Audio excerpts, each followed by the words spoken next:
You ask Tiger to solve. This deals with linear equations with one unknown. The final result is z=10.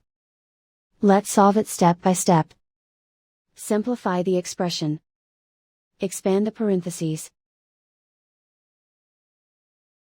Simplify the arithmetic. Expand the parentheses. Multiply the coefficients. Simplify the arithmetic. Group like terms.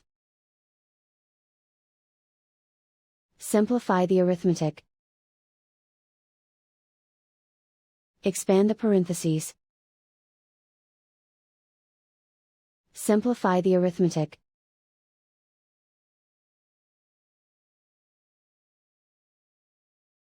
Group all z terms on the left side of the equation. Subtract 6z from both sides. Group like terms.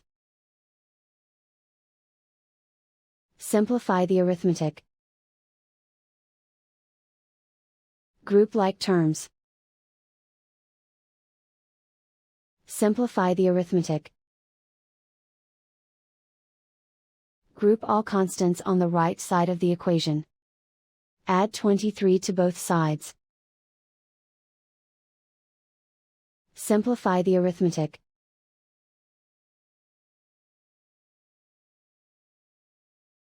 And so the final result is z=10.